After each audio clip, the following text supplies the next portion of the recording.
We're in the studio now, and this, as I said, was a sketch we did at the Auburn Historical Society, and I was talking about it was 2-point perspective. We did it just as a quick value study, no ruler, no using vanishing points, but sometimes when you're outside, you just need the information, but you need to know it's in the right perspective. Perspective is making a 3D object on a blank piece of paper, but you see the height and the width. So that's why I had the block when I was at the Historical Society to say, look, I see a side and I see a front. But how do you put that on paper? Most of the time outside, we just sketch it. And in our head, we know 1-point and 2-point perspective. So the building we just saw outside was 1-point perspective. The front was flat. We couldn't see the top because it was so big, but we were standing here and we just saw the front. What we did at the Historical Society, we went over and brought our car and also stood on an angle so that our view was hitting the corner of the building first. So if I hit the corner of the building, I then can see this and this. Now what happens is like railroad tracks or telephone poles, that this no longer is equal but gets skinnier and skinnier and comes to a point out here. That's called the vanishing point. Now, this I didn't use a ruler, but we can use a ruler and say we have a horizon line here, because I may be standing out here, and I'll put a vanishing point here and here. And as I said, we were standing and we're viewing it by the corner. So if you view it by the corner, and this is the building that's we went at the Historical Society, and here's my corner. Now this building, I took in snow. Again, I was standing here, and you could see the corner, and if you look closely, maybe I should put the ruler on it. If I put the ruler here, that goes to this dot, and if I slide it down, the bottom goes to that dot. The bottom of the window goes to the dot. The top of the window goes to, so this right side goes to this dot. The left side would go to the left. So if you look closely, you can see the lines in the building going down, down, down. But here, because my eye level is right about here, these lines go up. They don't continually down. So it depends where you are standing, depends where your lines go. This building here, I'll grab another one. 2-point, because this corner is closest. If I sketch the truck, again, 2-point perspective, the truck wheels, side of the truck goes out, top goes out. In reality, the truck is same size front and back, but because you're dealing with perspective, it will look like it gets smaller and smaller and go out to infinity. I think you can see it, this one here, because I stood right in the corner, goes to the side. So let's deal with the 2-point perspective right now. And then the main thing with 2 points perspective, like I said here, is a corner. So if you're following along or trying it, I would put a corner in, a corner of my building. The next thing you need to do is the right side and then the left side. Now, maybe an architect or engineer, mechanical drafter, he may have this dot off the paper onto his huge drafting board, where my distortion will be more than his would be. So now, if I did the right side, I put it at the bottom of my building or box. Say I'm doing this box. Let's say I'm doing that box. So now, maybe I'll just make it short and then erase to the vanishing point. And I'll slide it up. It would go right to the vanishing point. Now, this block isn't too big. So, sometimes people will make this line and they'll just guess. They'll guess down, but it's crooked. So, I'd say the best thing to do is, this goes straight into the ground like a pole. Just slide it, slide it, slide it. And we're just guessing right now for size. Right side. Now this side is skinnier. So let's do this. Let's use my left vanishing point. So here, here.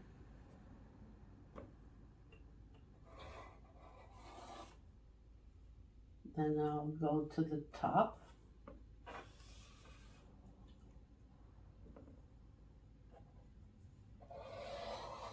The vanishing point. Okay, this is not too wide, so how about I just then slide.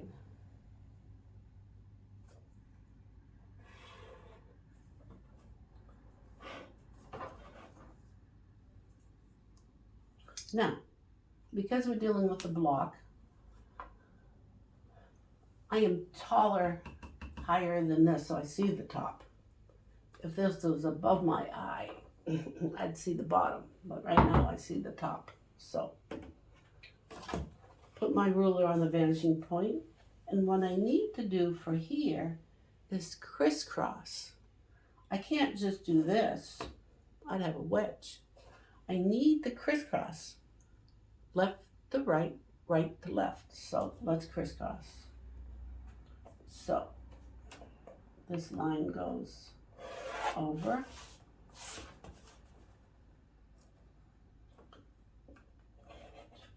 Front and back are parallel, so I could retrace this, make sure it's on the vanishing point, and slide it till I hit this corner, which is this corner. There. Now I have my first block. Let's do another one, and it can be same place, or it can go above the horizon line. If I go above the horizon, I'll see the bottom. You can flip your paper over and do it from upside down because you know the corner, or you can just leave it the way it is and try to do it as if this is up high and you see the bottom. So let's just play with a corner. Let's put it over here. And this line is like a pole going into the ground. And because I went over the horizon line, you will not see a bottom. Because this is my eye level, you'll only see sides. So because we need to use this vanishing point, let's see what happens. Go from bottom to here, and maybe I'll make this side skinny, maybe that long. Let's scoot it up to the top. Now I'm not sure I have these equal, but if I set it here and slide it, maybe I need to just erase a little bit. There. That is my right side. I don't see a bottom. I don't see a top. So this is a little trickier to visualize, to see. Here I do the left side, and I'm going to make this longer. Left side. We'll guess on that. So let's start here and slide back as long as we want. There. So this is my left side, and I'll put this darker. So, because I'm standing a little higher, I don't see the bottom, I don't see the top. So let's do one in the air. I'll make it way up here. So this one, I will see here. So vanishing point, corner, and I'll make this just small. And now I'll spin from my point up here. Slide. Now let's erase this little extra. Okay, this is the right side.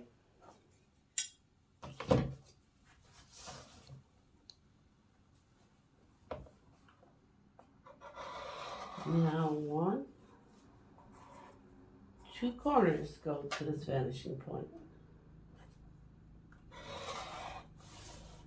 Now, here's the third one.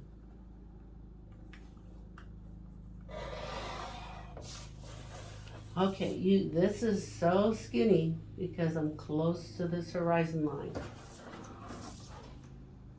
I'll do the left side.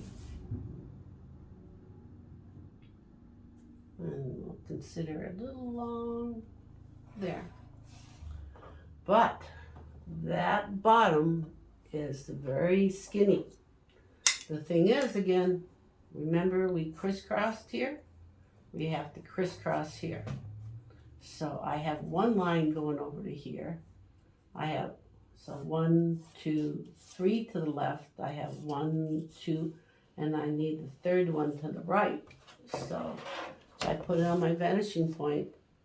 1, 2, now the third one is right down here. From this back dot to here, it'll create the bottom. Now, this is the top, but if I flip it over, it's the same concept, but this is in the sky. This is down here. I think you have it.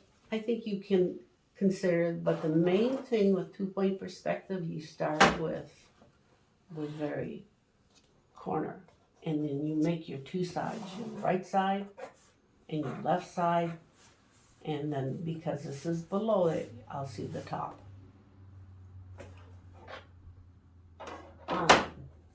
When you use vanishing points, you come in the studio, you do that when you want to make it perfect. When you're outside and you have your small sketchbook and you're making a plan, you won't be spending an hour and a half or 2 hours to make everything perfect. You want to just make a plan. So you have to have in your mind 1-point or 2-point perspective. So if I'm doing building outside, or if I'm doing this building, I would say, oh, I know that's 2-point perspective. I would then use my sketchbook and decide to see if I'm going to make my paper size long and narrow, if I'm going to make a square, or if I want to make, this is landscape view, but if I want to make a portrait view, my paper would be, I would put that on here. So if I think I would want to do this composition long and narrow, well, there's my square. Let's do it square. So this would be a bigger paper, but this would be my plan.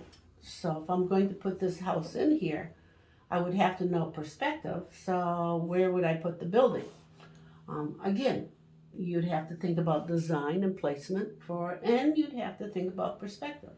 So my building could be over here, my building could be here, it could be up wherever. So I could put my building off. So this is my corner, say the top here, or the corner here. So if I know where my corner is, say I'm going to make my building off the page. So here's my corner. I know this goes up, this kind of goes down, this goes up, that goes down. So I'll say my corner is this long in my plan. No ruler, just freehanded. So I'm going to suggest it out. I would suggest this out. I would suggest this. As you can see, this goes up and this goes down. I would suggest that there. I'd say my building may be this long. So I need to find the peak. To find the peak, I'd have to crisscross. Now, decide how high it is. This is just a rough. You're just kind of freehanding. You put the top in. Okay. This is longer than this, so right now my plan, I would guess maybe it's this, comes this long. This is angled this way, so that would be there. My chimney would be hit here. Suggest the chimney. So that kind of looks like a block. So I see a right and a left. The door, maybe it's in the middle of the building. So if I crisscross it, I know the door would be in the middle. So this is just kind of a quick guess. The building would be, door would be here, here. Oh, this little part sticks out. So that looks like a little block. So I could just kind of remind myself later on that that was in perspective and that stuck out. I know these windows here and here. I think because I have a window here, this might really be visually a little longer. So say we make it, since this is just a rough little plan, we'll make it a little longer so I can maybe fit in 2 windows here. And then I can add whatever I want to for my composition. Say these trees here, these trees here. I'll make a tree, maybe I'll make these bushes here. So it gives you, this is a rough, just kind of in your head, but because you know 2-point perspective, this then, you would then build it up a little more and do your value study.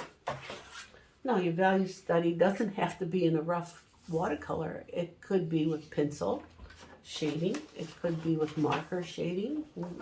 Some people like to do charcoal, but a person would then say, I need a light, medium, dark value.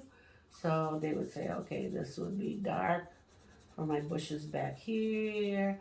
And depending on the artist, some will make this very, very detailed. Other people will just suggest it to know whether they like it. This bush could be lighter, not as dark. But they would continue making the plan. Look at this. The step is actually in perspective too. You go back. You have a step down here and a step out. And you have a little edge. Little edges in perspective. The bottom of the building is darker, and that goes back in perspective. You have your bushes and bushes here. This value would be medium. The bushes back here would be dark.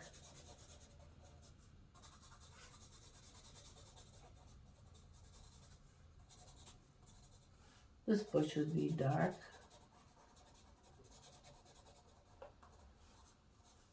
This would be a light value, and then you have a dark bush here. Now, if I made this bigger, I could put a lot more detail in here, but this gives you a suggestion that sometimes a person just does it freehand and just they know perspective in their head. They can do it without a ruler. That's how we did this first one. I did this when I came home, then I did it with a pen and ink, not with pencil shading, not with watercolor, but you use hatched lines or cross hatched lines to show dark and light value. And then the perspective is 2-point perspective. This would be the corner of this part. Here's your steps. Here's the corner going to the right, and this is going to the left. And there's a corner right here, so right, left. Maybe you could see that in the photo a little better. I'll show you one of the building that my husband was an industrial arts teacher. He taught drafting, mechanical drafting, and architectural drafting. And this is his rendering. As you can see, he used a larger piece of paper. He put the vanishing point way out here and put the vantage point way out here. And you can get very, very precise by using 2-point perspective.